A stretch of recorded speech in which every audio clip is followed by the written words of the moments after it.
Depuis le 15 janvier, la salle des mariages, inaugurée en 1958 et décorée par le peintre amoureux de Menton Jean Cocteau, est fermée au public pour restauration, des travaux qu'il était urgent d'entreprendre.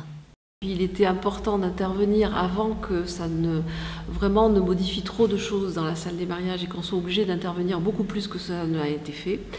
Et donc l'idée est venue à ce moment-là d'arriver à caler cette restauration, ce qui n'a pas été simple parce que c'est assez long, et d'arriver à la caler pour qu'elle puisse être réouverte dans toute sa splendeur le 22 mars, qui est le jour de l'anniversaire des 60 ans de la salle des mariages. Selon ses propres écrits, quand Jean Cocteau travaillait à cette salle des mariages, l'inspiration au début lui est venue difficilement.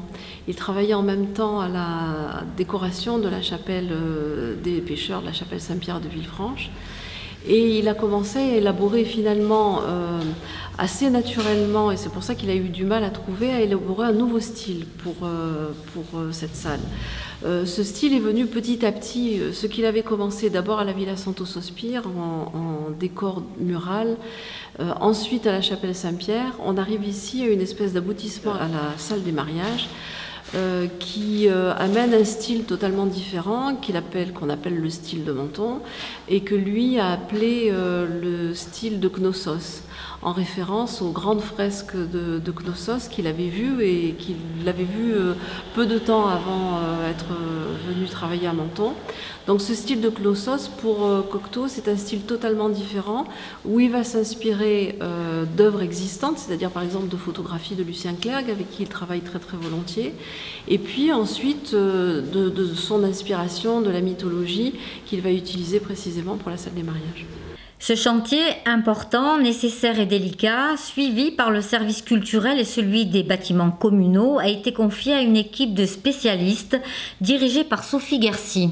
Cette salle, je la connaissais déjà parce que je me suis mariée, mais c'est vrai que quand on m'a demandé de la restaurer, au départ, la première chose qui marque, c'est ces grandes fissures qui traversent la salle de part en part et qui arrêtent le regard.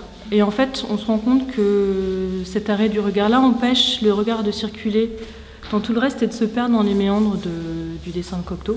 Un peu comme un beau texte, quand il y a des fautes d'orthographe de temps en temps, eh ben, on n'arrive plus à le lire sans être choqué. Et c'est vrai qu'il y a des altérations qui empêchent la compréhension et le fait de se perdre. On ne peut plus se perdre dans le dessin de Cocteau. Et puis c'est une salle qui vit en fait, c'est une salle de mariage avec une forte affluence les week-ends. Il y a des bousculades, des frottements. C'est pas une salle musée, c'est une salle qui est en mouvement, comme le dessin de Cocteau est en mouvement. C'est une salle vraiment qui vit par le dessin et puis par son usage en fait. À partir du 22 mars, la salle des mariages retrouvera de sa superbe et les futurs époux pourront à nouveau échanger leur consentement sous l'œil bienveillant d'Orphée et du cortège des mariés.